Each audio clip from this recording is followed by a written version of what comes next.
Hey, wood turning friends, I wanted to talk today about making tenons, or at least how I make tenons for my work to make the work really stable and not come loose while I work with it.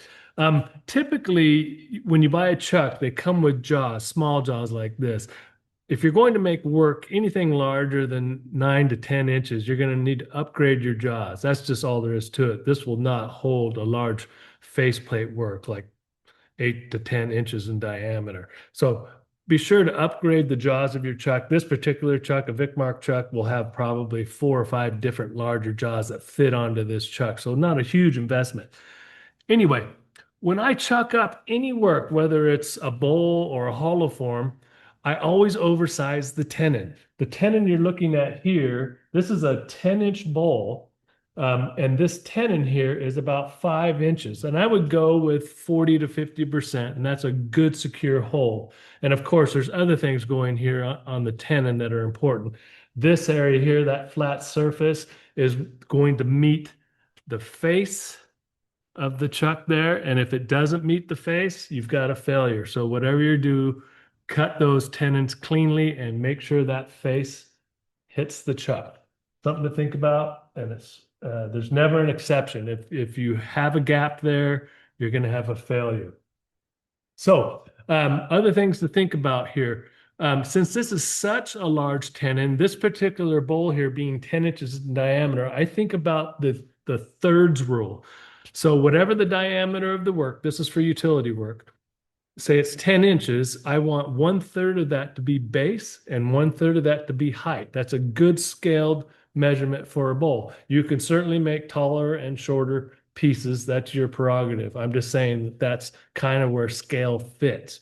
Now, since this has such a large tenon, here's how I compensate for that large tenon. I've got a line coming down here, and notice this little clefted surface there. That requires me to see the finish line. The line is going to be finished once this is all taken away. Whoops, get out of there. I'm always going to use my tenon wood as part of the piece. Therefore, I don't lower the elevation of my work. And we all like to keep as much wood on the piece as we can. Sometimes you can overscale it by making bowls too tall, but that's okay. Try to use the tenon wood in your work. That way you don't remove it. Now let's look at another image here. This is hollow work. Get over there. Oops.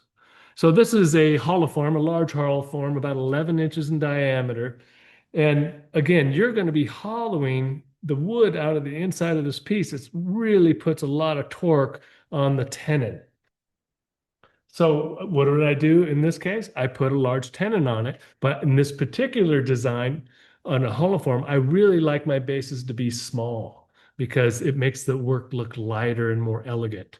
Okay, I think one of the worst things you can do in hollow design is kind of make them just clunky like that. And we see a lot of that, and it just doesn't look good.